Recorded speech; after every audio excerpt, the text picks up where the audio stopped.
Hoy no vamos a hablar de una guerra cualquiera. Hoy vamos a analizar la historia de un terremoto, un evento que partió el siglo XX en dos y que dio a luz de una forma increíblemente violenta a nuestro mundo moderno. Hoy nos adentramos en la Primera Guerra Mundial. Es que esta idea es fundamental, ¿eh? Esto no fue solo una pelea entre países. Fue el colapso de todo un orden mundial, el fin de los grandes imperios, y la muerte de una era que se creía a sí misma indestructible. Fue, por así decirlo, el bautismo de fuego de la violencia industrial a una escala que nadie, absolutamente nadie, podría haber imaginado. Para entender bien esta catástrofe, vamos a seguir su anatomía paso a paso. Primero, veremos las tensiones que se cocían a fuego lento, ese fuego bajo la ceniza. Después, la chispa que lo encendió todo en Sarajevo. Analizaremos la ilusión rota de 1914, nos sumergiremos en el infierno de las trincheras, veremos por qué 1917 fue el año decisivo y finalmente exploraremos el complicado legado de esta catástrofe. Empecemos.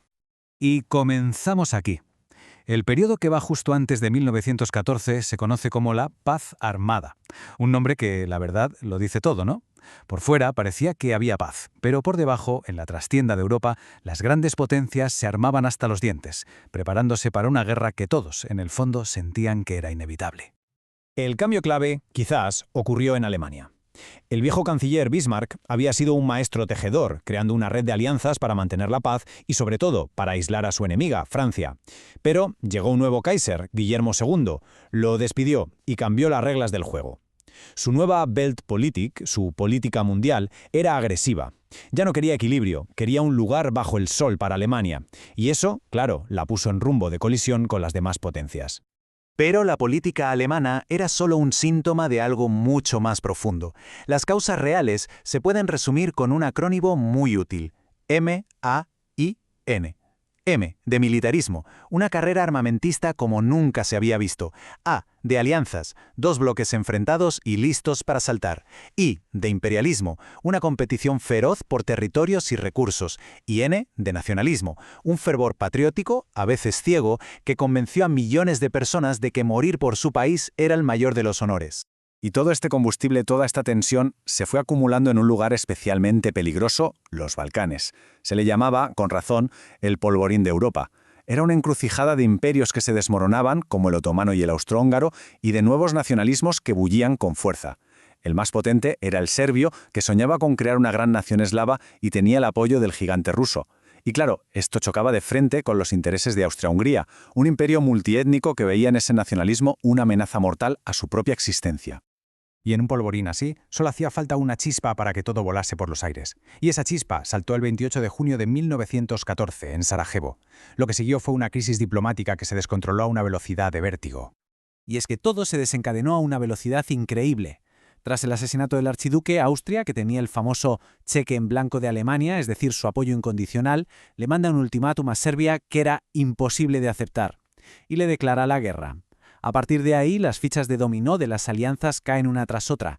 Rusia se moviliza para ayudar a Serbia, Alemania le declara la guerra a Rusia y a su aliada Francia, y cuando invade la neutral Bélgica para atacar Francia, Gran Bretaña entra en el conflicto. En poco más de un mes, toda Europa estaba en llamas. Y sin embargo, lo más chocante es que, en medio de un fervor patriótico casi delirante, millones de jóvenes marcharon al frente sonriendo, convencidos de que aquello sería una aventura corta, gloriosa. La idea general, la que repetían todos, era que estarían de vuelta en casa para celebrar la Navidad, probablemente una de las predicciones más trágicamente equivocadas de la historia. La guerra empezó, por tanto, bajo la creencia de que la ofensiva lo era todo. Todos los generales de todos los bandos estaban convencidos de que lograrían una victoria rápida y aplastante a base de grandes maniobras.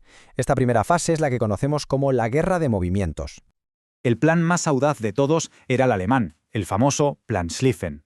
Su lógica, sobre el papel, parecía impecable.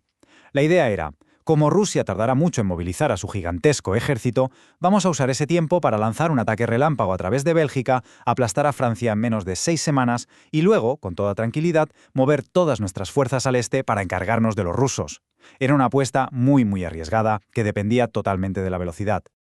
Y al principio, vaya si funcionó. El ejército alemán avanzó de forma imparable. A principios de septiembre ya estaban a las puertas de París. Parecía que la guerra iba a acabar. Pero entonces ocurrió lo que los franceses todavía hoy llaman el milagro del Marne. En una contraofensiva desesperada, llegando a transportar tropas al frente en los famosos taxis de París, el ejército francés consiguió frenar el avance alemán. Y en las orillas de ese río, el sueño de una victoria rápida se hizo añicos. Tras el fracaso del Marne, los dos ejércitos intentaron lo único que les quedaba, rodear al enemigo por el flanco.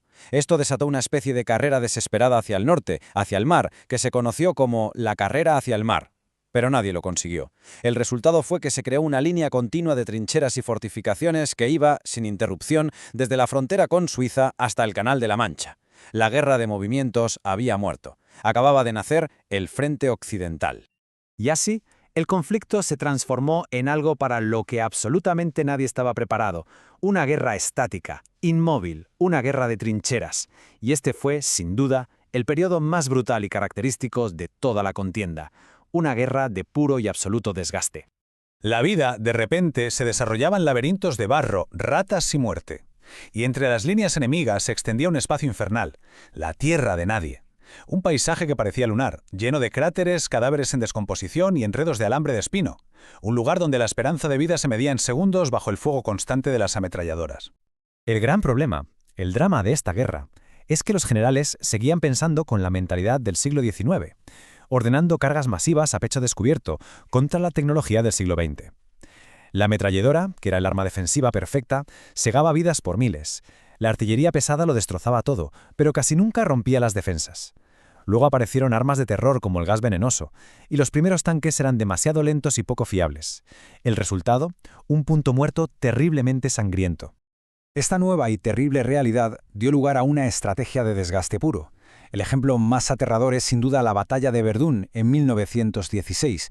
El objetivo de los alemanes no era conquistar terreno, sino, y cito sus propias palabras, desangrar a Francia hasta la muerte. 10 meses después de combates salvajes, el frente apenas se había movido, pero el coste fue de más de 700.000 vidas.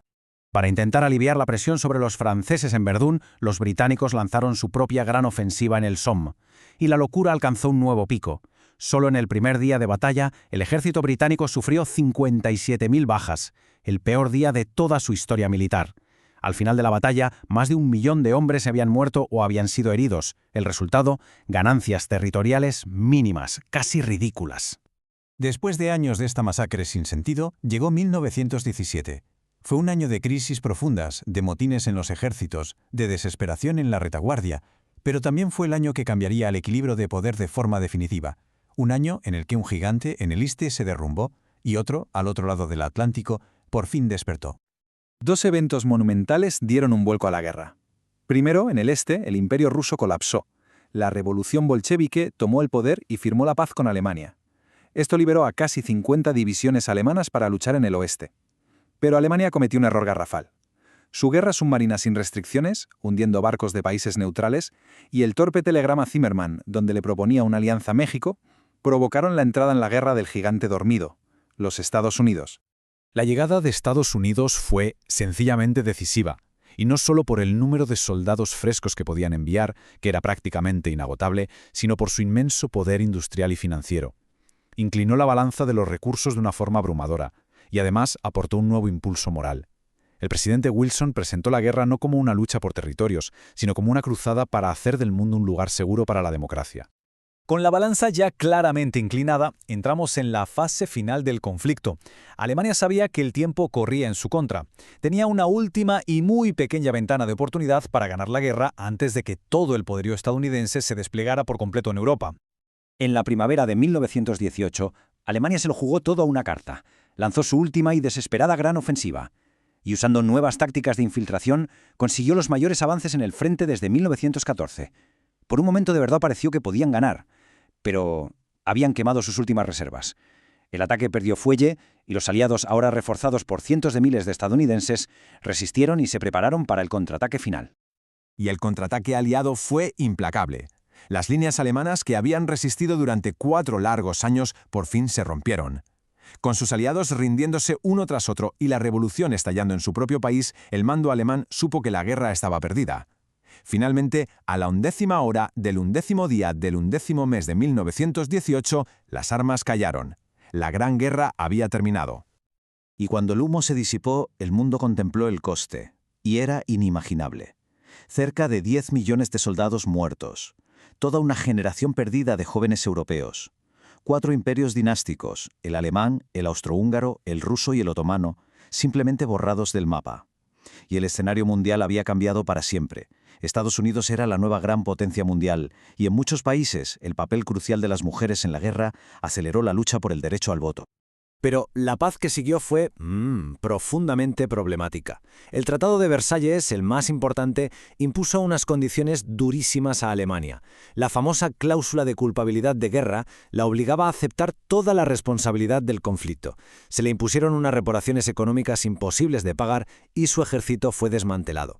Para los alemanes, aquello no fue un tratado de paz, fue un diktat, una imposición humillante que sembró las semillas de un resentimiento que no haría más que crecer. Y esto nos lleva a la pregunta final, la que lo resume todo. La esperanza en 1918 era que esta carnicería sin precedentes hubiera sido la guerra para acabar con todas las guerras. ¿Pero lo fue de verdad? ¿O acaso el resentimiento de Versalles y la inestabilidad que creó el nuevo mapa de Europa no hicieron más que preparar el escenario para que, solo 20 años después, el mundo se precipitara a una catástrofe aún mayor? Una pregunta que la historia, trágicamente, ya ha respondido.